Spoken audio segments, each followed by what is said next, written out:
Olá galera, este vídeo é para tratar sobre as bem-aventuranças.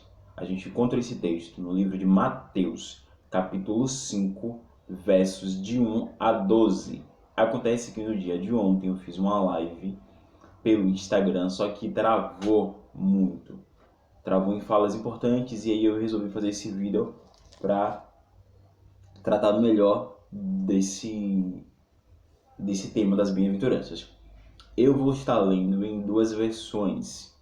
A ARA, Almeida Revista Atualizada, e a NVI, Nova Versão Internacional. Tá? Então pega a Bíblia aí e vamos para a leitura. As bem-aventuranças, Mateus 5, verso 1. Vendo as multidões, Jesus subiu ao monte e se assentou. Seus discípulos aproximaram-se dele e ele começou a ensiná-los, dizendo: Bem-aventurados os pobres em espírito, pois deles é o reino dos céus. Na tradução Almeida Revista Atualizada tem: Bem-aventurados os humildes de espírito, porque deles é o reino dos céus. Bem-aventurados, versículo 4, os que choram, pois serão consolados. Versículo 5 na versão ARA. Bem-aventurados os mansos, porque herdarão a terra. Verso 6. Bem-aventurados os que têm fome e sede de justiça, pois serão satisfeitos. Bem-aventurados os misericordiosos, pois obterão misericórdia. Bem-aventurados os puros de coração, pois verão a Deus. Bem-aventurados os pacificadores, pois serão chamados filhos de Deus. Bem-aventurados os perseguidos por causa da justiça, pois deles é o reino dos céus.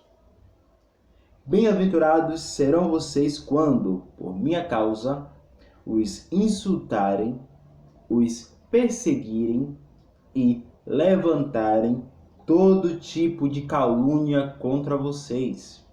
Alegrem-se e regozijem-se, porque grande é a sua recompensa nos céus.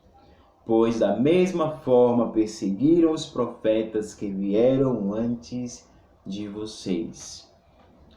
Queridos, eu não consigo desassociar, eu não consigo enxergar as bem-aventuranças e o fruto do Espírito de maneira separadas. Eu não consigo fazer eu não consigo separar os dois. Claro, eles aparecem em textos diferentes, ditos, expressados, relatados por pessoas diferentes, mas eu não consigo enxergar separado. Se em minha vida tem sido gerada o fruto do Espírito Santo, facilmente eu me enxergo nas bem-aventuranças. Então um completa o outro. E por causa disso, eu vou abrir aqui em Gálatas 5. Gálatas 5, a partir do verso 22, para falarmos desse fruto do Espírito. Paulo ele vai trazer os frutos ou as obras da carne e depois ele fala sobre o fruto do Espírito. E aí ele diz: mas o fruto do Espírito é amor, alegria, paz, longanimidade, benignidade, bondade, fidelidade, mansidão, domínio próprio. Contra estas coisas não há lei. Deixa eu fechar a janela aqui, porque senão o vento vai fazer zoada. Mansidão, domínio próprio. Contra estas coisas não há lei. E os que são de Cristo Jesus crucificaram a carne com as suas paixões e concupiscências. Se vivemos no Espírito, andemos também no Espírito.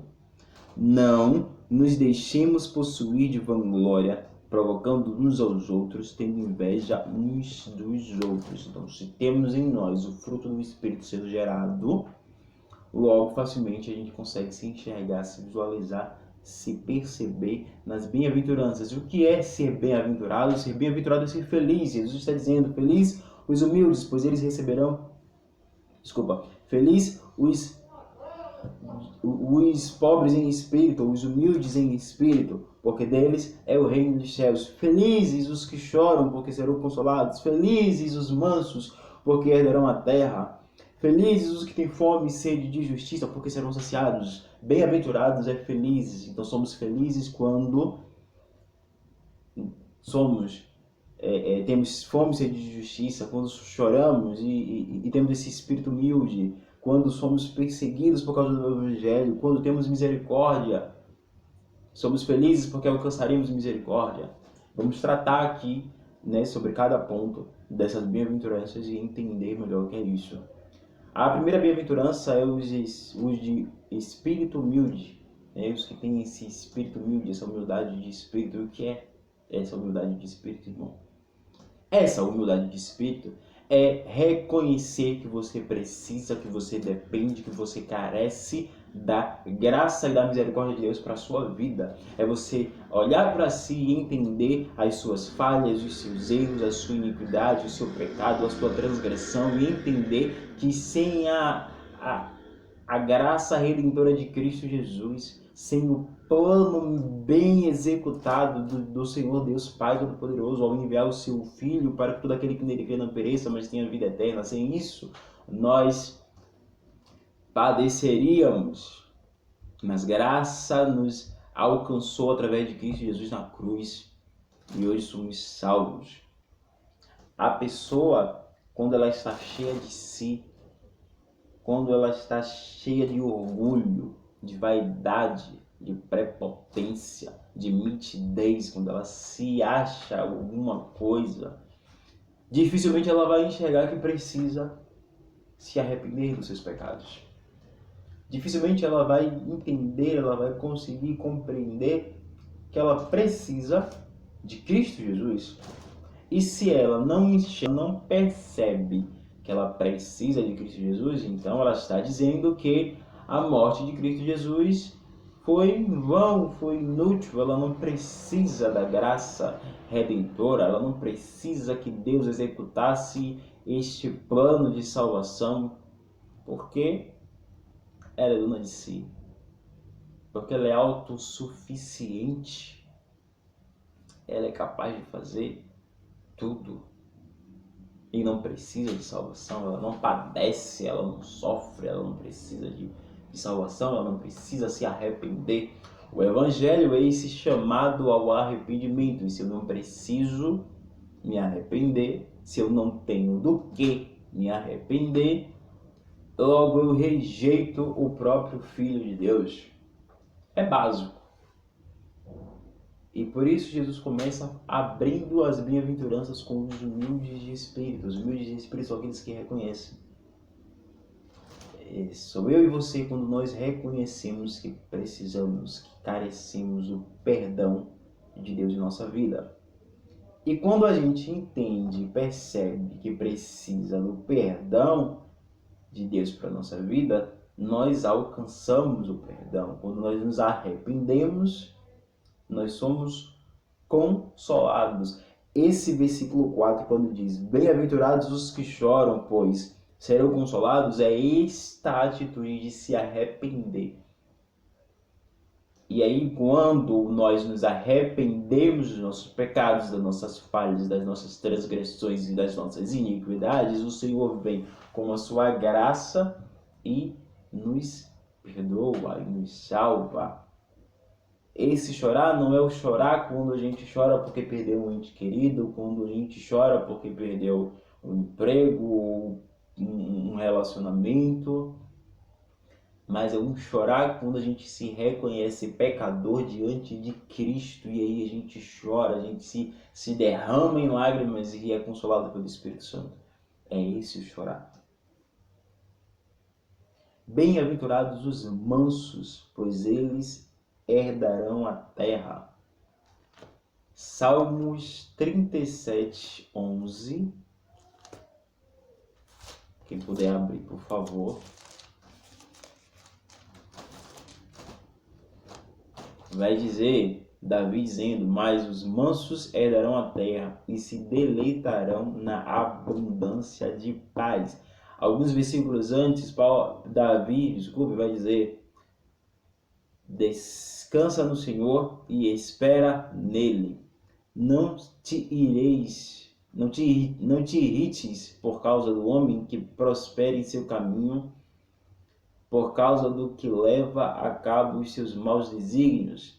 Deixa a ira, abandona o furor, não te impacientes, certamente isso acabará mal, porque os malfeitores, no verso 9, serão exterminados, mas os que esperam no Senhor possuirão a terra. Mais um pouco de tempo e já não existirá o ímpio, procurarás o seu lugar e não o acharás. Esse manso, felizes os mansos, pois herdarão a terra, é esse que não se ira, que não se enfurece por causa do ímpio que prospera em seu mau caminho. Irmão, irmã, lembra que o ímpio que prospera em seu mau caminho vai ter cedo ou tarde, vai encontrar cedo ou tarde a justiça de Deus. É fato. Alguns dizem que a justiça de Deus tarda, mas não falha. Eu digo que a justiça de Deus não tarda. Deus, por sua infinita misericórdia, ele tarda em irar-se. Ou seja, ele nos dá a oportunidade de se arrepender, de mudar o nosso caminho. O que o Senhor faz é permitir que o ímpio, ele mude a sua vida, mude, se encontre com ele e se arrependa. A justiça de Deus não tarda, o que tarda é a ira do Senhor, porque ele é longânimo e benigno, ele tarda em irar-se. Graças ao nosso Deus, bom Pai maravilhoso, que ele tarda em irar-se, porque se ele resolvesse derramar da sua ira, no furor da sua ira, ai de nós, Senhor, se sofrêssemos a tua ira, no furor da tua ira. Agradecemos a Deus porque ele tarda em irar-se e usa de misericórdia para com as nossas vidas. Então, somos felizes quando somos mansos, quando ao invés de se encher de furor por causa do ímpio que prospera em seu caminho, somos gratos ao Senhor por causa da nossa vida, por causa do que temos construído, por causa do que Ele tem nos permitido viver. Sejamos mansos, sejamos agradecidos a Deus por causa do nosso bom caminho. Se o ímpio prospera em seu caminho mal, sejamos alegres e satisfeitos em Deus, porque se temos muito ou se temos pouco, temos, mas é com o suor do nosso braço, é sem subir no outro, é sem explorar o outro, é sem se beneficiar da miséria alheia. Sejamos gratos a Deus por isso. Verso 6. Bem-aventurados os que têm fome e sede de justiça, pois serão satisfeitos. E quem é a nossa sede? E quem é a nossa justiça, amados? Onde a gente pode saciar essa sede, essa fome de justiça que temos na palavra do Senhor, quando nos colocamos em oração, quando nos colocamos em obediência à vontade de Deus Pai Todo-Poderoso, quando nos debruçamos diante da Tua palavra, então encontramos justiça. Salmos 23 diz, o Senhor é o meu pastor, nada me falta. Ele me faz repousar em pastos verdejantes, leva-me para junto das águas de descanso. Refrigera minha alma, guia-me pelas veredas da justiça, por amor do seu nome. Então, se o Senhor é o nosso pastor, Ele é aquele que vai saciar a nossa fome, Ele vai saciar a nossa sede, a nossa necessidade de justiça. E isso vai se refletir em nossa vida. Então, feliz seremos por termos sede e fome de justiça. Bem-aventurados os misericordiosos, pois obterão misericórdia. Aqui a gente não precisa falar, é claro, a lei da semeadura, aquilo que você planta é exatamente o que você terá como colheita. Se eu planto misericórdia, obterei misericórdia. Se eu planto justiça, colherei justiça. Se eu planto amor, terei amor. Então, felizes seremos quando usarmos de misericórdia e alcançarmos a misericórdia do Senhor em nossas vidas. É o que o Cristo, Jesus, está dizendo. Bem-aventurados os puros de coração, pois verão a Deus. E o que é essa pureza de coração? Essa pureza de coração, dita no texto, é o coração livre da perversidade, da maldade do homem. O coração, a natureza do homem é difícil, né? Eu falei sobre o fruto do Espírito.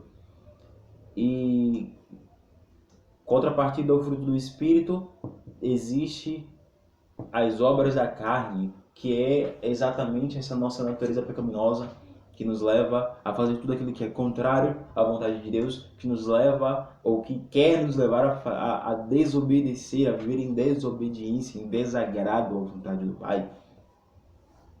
E os puros de coração verão a Deus, porque não tem em seu coração maldade, perversidade, não usa do outro para se beneficiar a qualquer custo.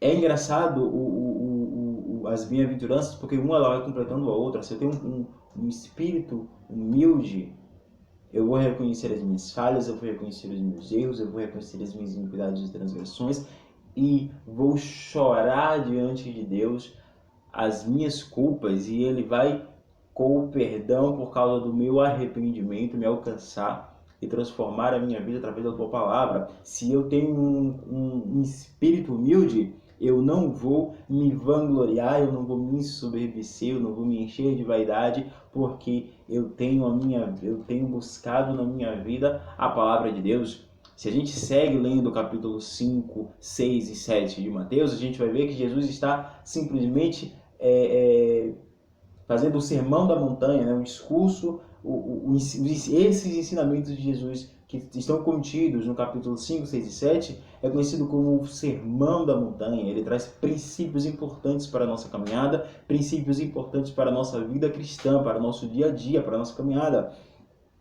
E no capítulo 6, Jesus vai dizer que quando a gente orar, a gente tem que orar em secreto, a gente tem que orar ao nosso Pai. Quando a gente jejuar, a gente tem que jejuar em secreto. Quando a gente der esmolas, a gente tem que dar esmola em secreto, porque a nossa mão esquerda não sabe o que faz a direita.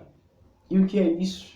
É ter espírito humilde, porque é uma pessoa que tem humildade de espírito, ela não vai fazer da sua vida cristã, da sua caminhada com Deus,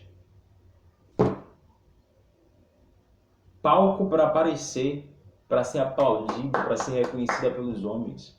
Quando a gente tem um coração, um espírito humilde, a gente não vai buscar ser reconhecido e ser respeitado por ser cristão.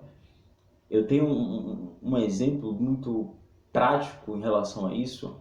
Eu estava fazendo uma atividade do curso no computador, na casa de minha avó, e meu irmão queria que eu baixasse uma música, e eu pedindo para ele, não, daqui a pouco eu baixo a música, daqui a pouco eu baixo a música, daqui a pouco eu baixo a música, daqui a pouco eu baixo a música, ele naquela discussão baixa, eu daqui a pouco, baixo daqui a pouco, e ele se estressou, se irou, me xingou todo.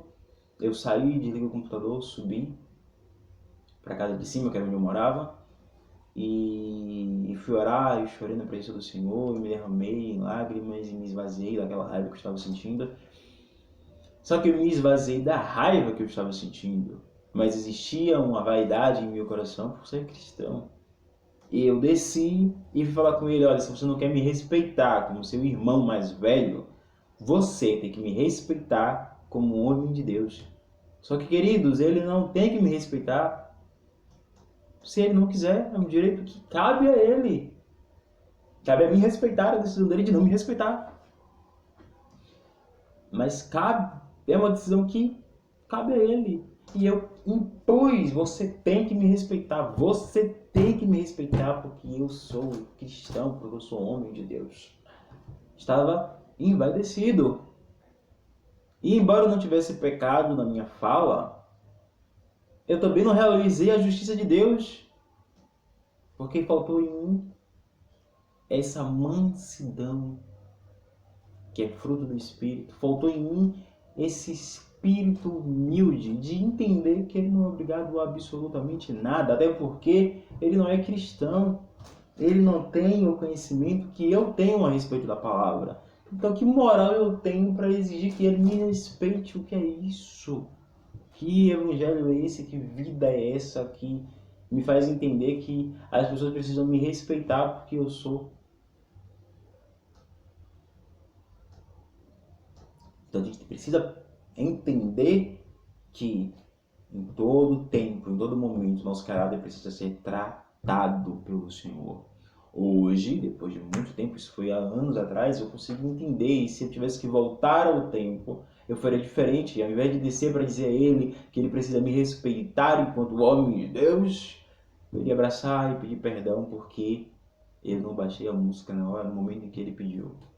E ligaria o computador novamente e baixaria a música e pronto. Era essa a atitude que eu deveria ter tido, mas eu não tinha maturidade. Eu não tive maturidade para entender que era essa atitude que eu deveria ter feito, que era essa atitude que Cristo teria feito em meu lugar. E por isso a gente precisa em todo tempo, em todo momento, buscar de Deus, buscar em Deus essa transformação que é gerada através da sua palavra. Em nome de Jesus. Eu falei do que tem um espírito humilde, do puro de coração, e aí vem no verso 9: bem-aventurados os pacificadores, pois serão chamados filhos de Deus. Pacificadores não é só aquele que entra no meio da situação para resolver e traz a reconciliação. Não é só esse. Ser pacificador não é só reconciliador, não é só aquele que reconcilia, mas pacificador é aquele que vive em paz, que segue em paz com todos. Hebreus 12:14 diz: segui a paz com todos e a santificação, sem a qual ninguém verá o Senhor. Então, quando eu sigo a paz com todos, eu estou sendo esse pacificador. E por ser pacificador, eu serei chamado filho de Deus. Ou seja, em momento algum você vai ver Jesus batendo boca, discutindo, botando o dedo na cara de ninguém para defender a posição, a verdade que ele trouxe, que é o Evangelho. Ele disse a verdade. Quem creu, creu, e quem não creu ficou ciscando, ficou nervoso, pegou ar, quis discutir com ele e o mestre simplesmente se saiu.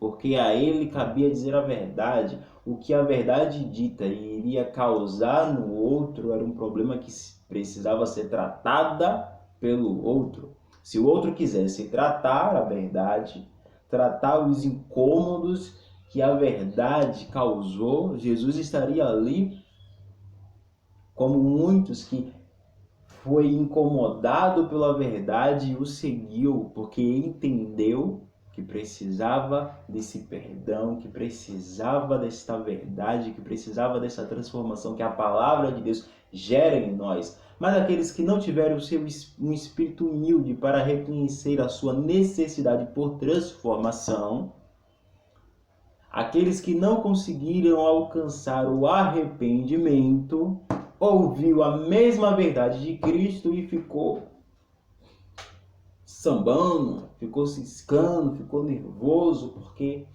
não tinha esse coração humilde. Então perceba que uma bem-aventurança vai chamando a outra, vai concluindo, vai completando a outra, uma completa a outra.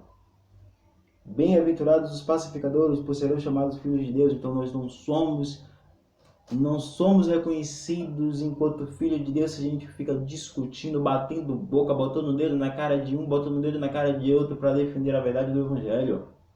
A verdade está aí, precisa ser dita. Diga, creu e quer vir, me acompanha que a gente constrói essa caminhada junto.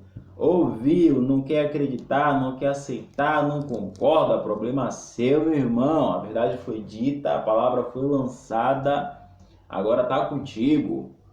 Assuma a responsabilidade pelos seus atos. Você já não é mais inocente, já não será mais tido por inocente, porque a verdade foi dita. Agora, ficar batendo boca, discutindo, botando o dedo na cara, brigando para defender o Evangelho não é necessário. Não é necessário ficar perdendo tempo batendo boca. Um exemplo prático que eu tenho para pacificadores é uma situação de conflito. Eu entrei na situação de conflito, uma briga, uma discussão, um disse, um dedo na cara de um, um dedo na cara de outro. Eu lancei a palavra para a pessoa que estava gerando todo aquele desconforto. A pessoa se acalmou, porque eu trouxe uma reflexão. A pessoa se acalmou, saiu. Quem precisava ficar, ficou. Pronto, a paz foi estabelecida. Mas eu trouxe uma palavra de reflexão, que não era necessariamente a minha palavra, mas era a palavra do Senhor. Eu trouxe situações que aconteceram antes. Na vida da pessoa, e à luz da palavra eu fiz ela pensar, eu fiz ela refletir, e aí ela saiu. A confusão acabou. Sem mais brigas, sem mais discussões, sem mais problemas. Então sejamos pacificadores. Bem-aventurados, verso 10, os perseguidos por causa da justiça, pois deles é o reino dos céus. Versículo 11. Eu disse capítulo 10, gente, mas é versículo 10. Versículo 10, versículo 11. Bem-aventurados serão vocês quando, por minha causa, os insultarem, os perseguirem, levantarem todo tipo de calúnia contra vocês. Alegrem-se e regozijem-se, porque grande é a sua recompensa nos céus, pois da mesma forma perseguiram os profetas que viveram antes de vocês. Tenho também um outro exemplo prático aqui para isso, e vamos refletir. Certa vez eu tinha que ir para a igreja, estava chovendo, era inverno, estava chovendo, muito frio, e minha mãe aí perguntou se a gente queria ir ou não. Eu disse que sim, e ela obrigou os meus dois irmãos a irem. No meio do caminho eles começaram a me insultar, a me xingar, que não sei o que, aquela coisa toda, porque eu estava com raiva, eu estava assistindo um filme que eles gostavam muito, e tiveram que ir para a igreja por causa de mim. Como eu não liguei para os insultos, eles começaram a lançar pedra. E aí, eu cheio de vaidade de novo, olha a vaidade, cheio de vaidade de novo. Os felizes são os perseguidos por causa da justiça, eu disse, né? Esse verso, pois deles é o reino dos céus. Só que, queridos, eles não estavam me insultando e não estavam me lançando pedras por causa do evangelho, por causa da justiça. Eles estavam fazendo isso porque estavam com raiva, porque estava sendo um chato de galocha que poderia ter ficado em casa. Eles estavam com raiva porque foram obrigados a ir para a igreja, e foram obrigados por causa de mim, não necessariamente por causa do evangelho. Mas naquele momento eu me enchi de vaidade. Felizes os perseguidos, podem lançar as pedras. Eu estou sendo perseguido por causa do evangelho? Não, estava sendo perseguido, insultado, agredido por ser chato, por ser insuportável. Quantas vezes a gente encontra, né, irmãos e irmãs que são insuportáveis, que a gente só suporta por causa da graça de Jesus na nossa vida. Não sejamos assim. Jesus atraiu a todos, e aqueles que se afastaram de Jesus se afastaram por não aceitar a verdade, por não aceitar a palavra, não porque Jesus era insuportável. A palavra precisa ser dita e pronto. A verdade precisa ser lançada, precisa ser pregada e pronto. Isso é uma coisa. Agora, você ser chato, ser insuportável, é outra totalmente diferente. Então não vamos dizer que estamos sendo perseguidos por causa do Evangelho. Graças a Deus, no Brasil não existe esse tipo de perseguição. A gente tem liberdade para falar do amor de Deus, a gente tem liberdade para viver a nossa religiosidade, a nossa espiritualidade, a gente tem liberdade para debruçar-nos sobre a palavra, estudar e ensinar. Em outros países isso não é uma verdade, as pessoas são assassinadas, são maltratadas, são torturadas por causa do Evangelho. Então é totalmente diferente do que a gente vive aqui no Brasil, é uma outra realidade. Às vezes a gente encontra um irmão que é chato pra caramba. Eu conheço alguns que são meus irmãos em Cristo Jesus, mas são insuportáveis. Eu não aguento conviver com o ser humano, mas tem que conviver, tem que seguir a paz com todos, né? Tem que suportar-vos uns aos outros no amor de Cristo, a palavra diz, mas eu sou obrigado a suportar uns aos outros, a suportar esses insuportáveis no amor de Cristo Jesus. Mas o outro que não conhece a palavra, que não conhece o Evangelho, que ainda não foi transformado pelo poder do Espírito Santo, ele não tem essa obrigação, e a gente não pode forçar, a gente não pode impor que seja desse jeito. Então, aí a pessoa vira para minha cara e eu estou sendo perseguido, irmão, eu estou sendo perseguido por causa do Evangelho, ai, como eu sofro, como eu padeço na minha casa, como eu sofro, como eu padeço no meu trabalho, como eu sofro, como eu padeço na minha cidade, no meu bairro. E não, irmão, preste atenção, você é insuportável, você é chato, irmão. E aí, não é todo mundo que é obrigado a te aturar, né, meu querido, minha querida. Então vamos ter esta consciência e permitir que a palavra de Deus ela traga luz para as nossas vidas e tenhamos o caráter, o nosso caráter trabalhado, transformado pelo poder da palavra e pelo poder do Espírito Santo que atua em nós. Este foi a reflexão sobre as bem-aventuranças. Eu espero que em Deus essa palavra continue reverberando em seu ser, em meu ser, e que a gente se atente para a verdade do Evangelho, para esta vida que precisa ser vivida em Deus, em nome de Jesus e para a glória de Jesus. Se você gostou, dá uma curtida e comenta aí embaixo. E é isso, que Deus abençoe a todos. Em nome de Jesus, fiquem com Deus e até o próximo vídeo, em nome de Jesus. Amém. Beijo em todos e em todas.